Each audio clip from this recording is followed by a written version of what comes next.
ng mga nagbabagang balita. 10 taong gulang na bata sa Lupi, Camarines Sur natagpo ang patay. Biktima basag ang ulo at pinagsamantalahan pa.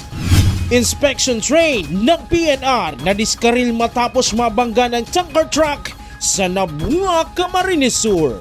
At League of Women sa Camarines Sur nagtipon-tipon kaugnay ng Women's Month.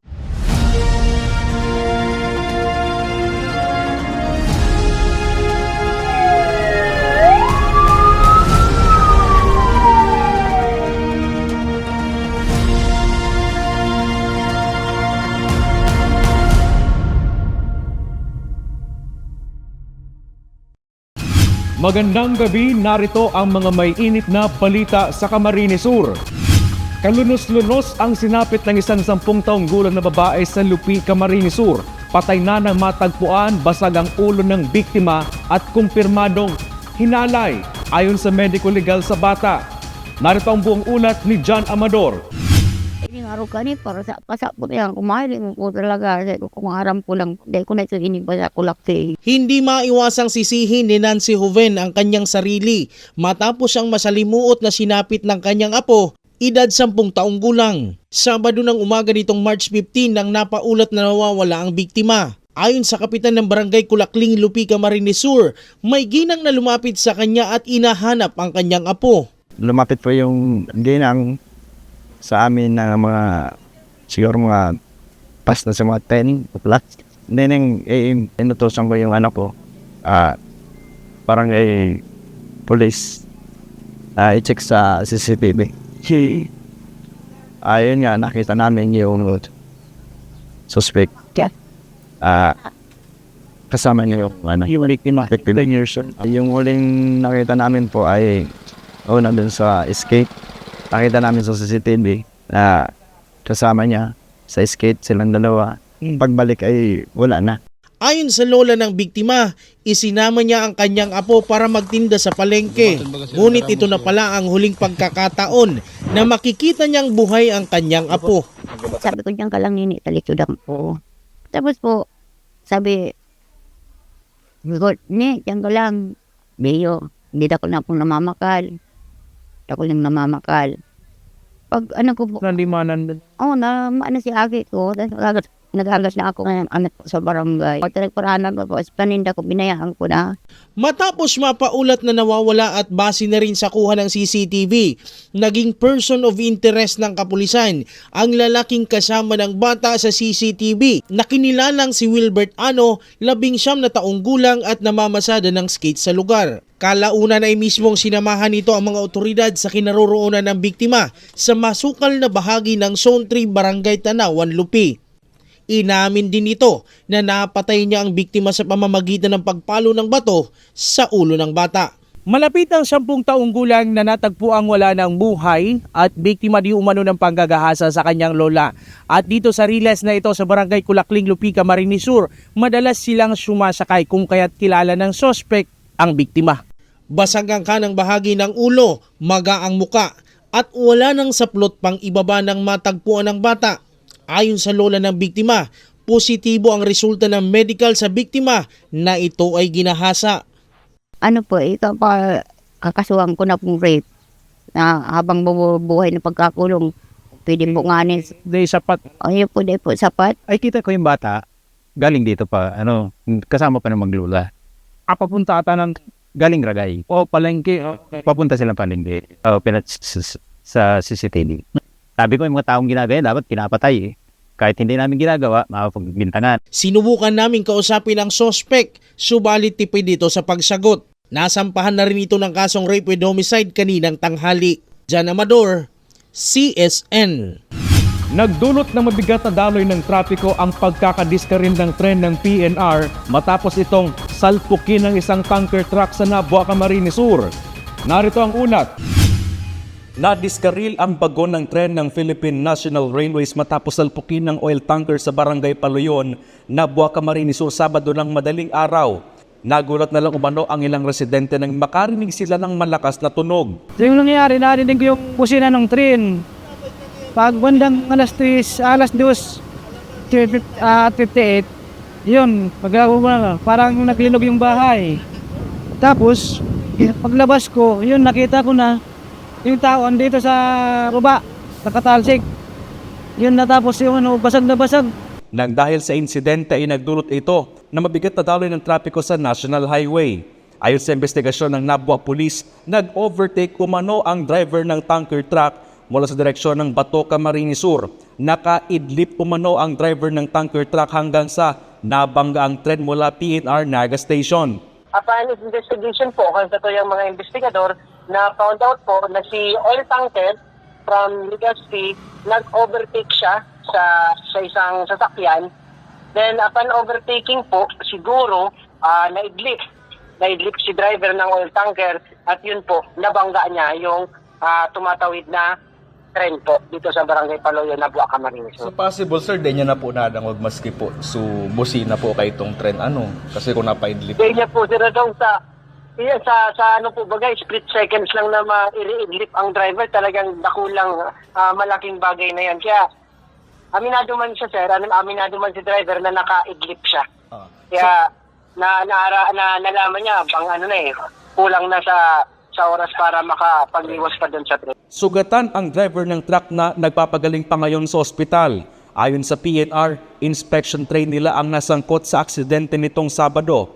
Pinapatakbo daw ito para inspeksyonin ang mga riles bago daanan ng mismong passenger train upang masiguro na ligtas ang biyahe ng tren at walang anumang obstruction sa rutang Legazpi-Naga vice versa. Pinaalalahanan din ito ang mga motorista at pedestrian na mag-ingat sa pagtawid sa crossing ng riles at iobserba ang stop, look and listen.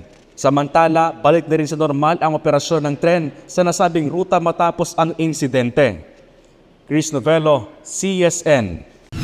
Hindi pa nga nakakabawi matapos masunugan ay nabudol pa ang isang tindera sa bayan ng Sipokot, Camarines Sur. Biktima na pagbentahan umano ng pekeng mantika. Narito ang ulat ni Eli Balbin.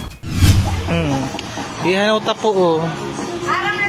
Tubig talaga po, tubig. Maluha-luha habang ikinukwento ng 75 taong gulang na si Lola Erlan ang nangyaring pambubudol sa kanya nitong Sabado pasado alas 7 ng umaga sa public market sa bayan ng Sipokot, Camarines Sur. Ayon sa biktima na isang senior citizen na pinagbentahan umano siya ng isang lalaki na 3 galong mantika na nagkakahalaga ng 700 piso. Ngunit laking gulat ng biktima na tubig pala ang laman at hindi mantika. Ay, mahalo. Biling ano na lang, 90 na lang, 900. Biling sinahanapan ko ng bariya. Wala na yan. Wala na yun ba? Dekada nang nagtitinda si Lola Erlan sa public market pero ito ang kauna-unahang pagkakataon na nabudol siya. Ayon kay Ricky Abejo, tinawag siya ng kanyang kasamahan dahil nagduda sila sa ibinibentang mantika kay Lola Erlan dahil ito ay malabnaw. Doon na nila natuklasan ng ibuhos nila tubig pala ang laman. Nagpaabot naman ng mensahe si Ricky Abejo sa nangbudol kay Lola Erlan na sana lumaban naman ng parehas. Mensahe ko lang doon sa lalaki ng budol. Tigilan niya nan kasi anong nabibiktin niya, bibiktin man niya naman, kawawa naman. Kung matatandaan nitong nakaraang buwan na kasama na natupok ang pwesto ni Lola Erlan. Eli Balbin, CSN.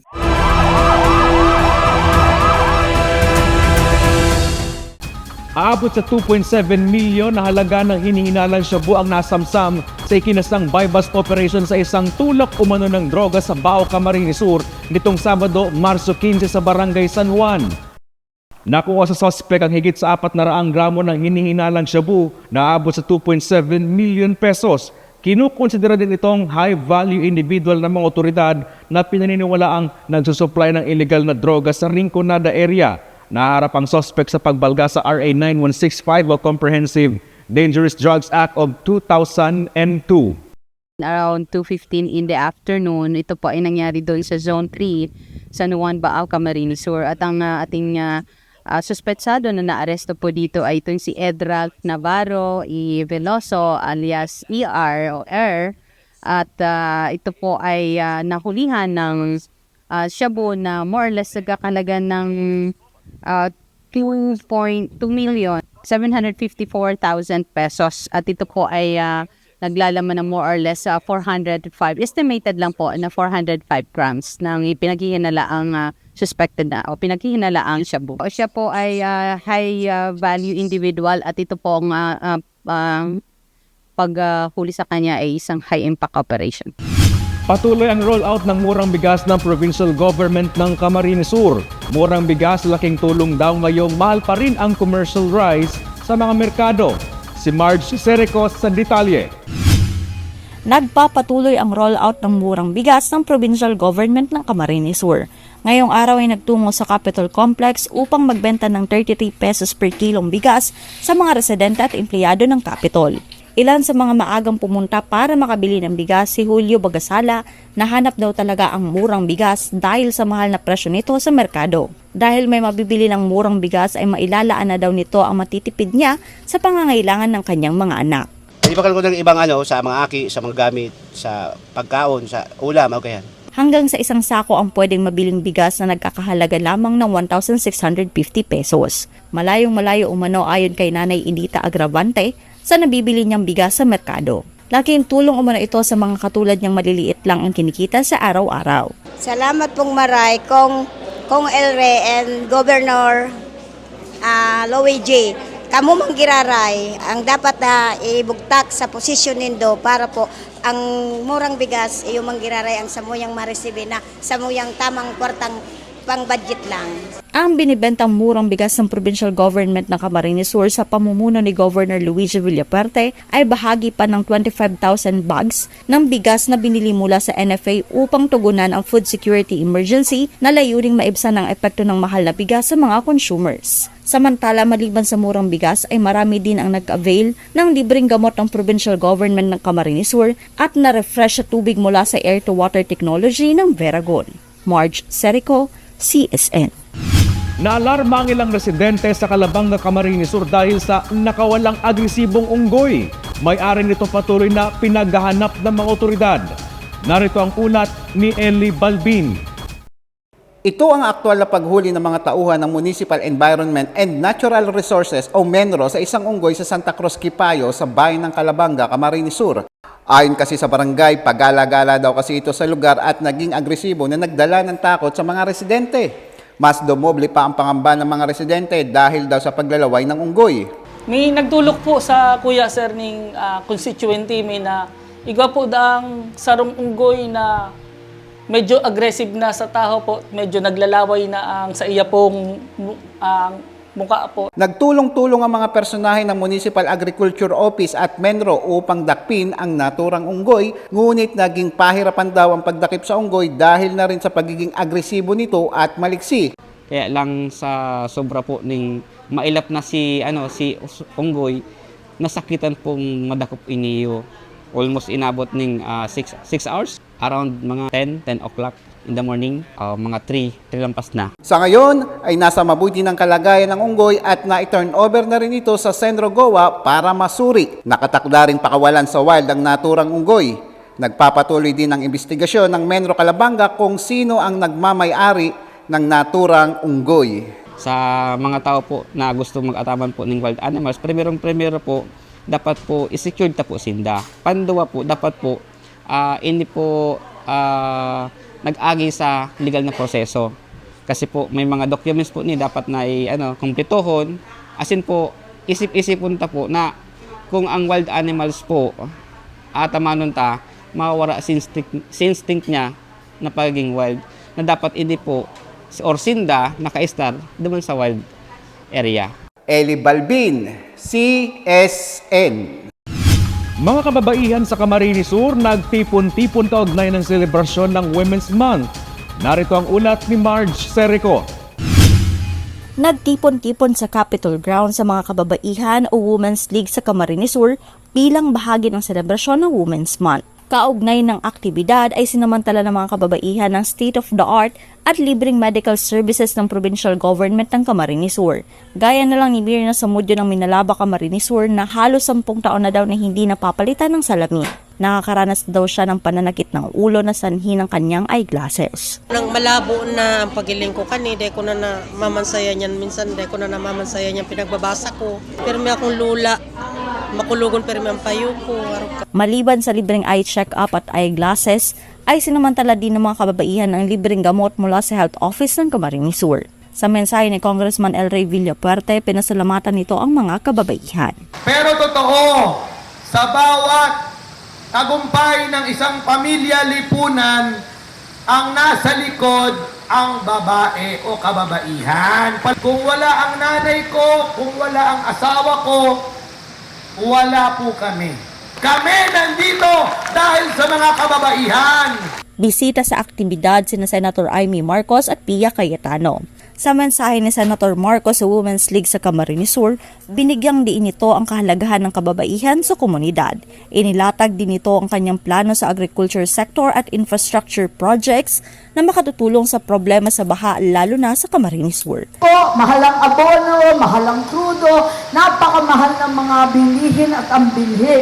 Kaya kinakailangan tumigil na ang baha. Ayan, problema sa ating magsasaka. Kung sana magkaroon na ng master plan para sa flood control. Marge Serico, CSN. Isa sa mga to-go places ng mga mahilig mag-chill numan at makalimot sa problema sa Naga City, nagdiwang ng kanilang higit sa 1 dekadang anibersaryo. Si John Amador sa detalye. Mahilig ka bang magsayaw? Gumimik o mag-chill lang at mag-relax? There's no place to be than Backdrop. Dinagdagan pa ng tawanan ang 13 taon nitong pamamayagpag ng mga stand-up comedians. Actually, yung Backdrop, 13 years na, di ba? So, matagal na rin yung mga gimmick dito sa Naga, di ba? So, isa to sa pinaka-solid when it comes to party-party. So, nandito na yung hahanapin mo kasi kung hindi mo pa naman trip pumunta sa loob ng dance floor, you can chill out sa labas. So, isa yun sa mga hinahanap ng mga tao. Ang grupo ni Mika, 4 na taon nang bumabalik-balik dito dahil sa magandang vibe at masarap na pagkain. Maganda yung vibes dito and maganda rin yung music. And kasi before, ito lang yung parang first na may rave party. Aside from the customer service, maganda din yung place. Also yung food and drinks is giving. Yeah, importante kasi yung food masarap. Kasi 'di ba kapag umiinom ka, gusto mo yung pag nagpupulutan ka, syempre masarap, 'di ba? Masarap yung food and yung drinks. The best. And syempre pag nagpa-party yung vibe. Ako, I think I can say yung food. And Food then, talaga mo? oo, Magaling na syempre. kapag-food, Syempre, kasi masarap yung chicken nila. For me, also the DJs, the owner's choice of DJs. Full support din at present ang isa sa kaibigan ng may-ari na si Ryan Peira. Si Carl, kaibigan natin. Kabatch ko siya nung high school sa Ateneo. And actually, hindi kami close nung high school eh. Naging kaibigan ko siya ngayon na lang. Since siguro parehas yung hilig namin, nightlife. So, dito kami naging close na ni Carl. Party. The best ang party sa Backdraft. Yun lang. And siyempre, iba yung crowd dito, iba yung experience. Marami na rin tayo napuntahan ng mga bars, marami tayo napuntahan ng mga restos, pero iba yung experience dito. Masaya, iba yung ambience, and good service. Ang sikreta umano ng owner sa higit 10 taon na tagumpay ng Backdraft, stay humble and maging friendly. And madami tayong friends. Passion din natin yung bar eh. Yung ganito. Wala pa akong bar, mahilig na tayo mag-bar, mag-nightlife. So, parang easy na lang. Well, una kong na-enjoy sa Backdraft is pizza. Yun ang talagang tumatak sa utak ko. First time ko na tikman ang pizza nila. And kung hindi ko kaibigan si Carl, siguro ako may-ari ng Backdraft. John Amador, CSN. At yan ang mga may init na balita ngayong araw sa Camarines Sur. Kami ang Kamsur News. Ako po si Chris Novello. Diyos mabalos sa pagtitiwala.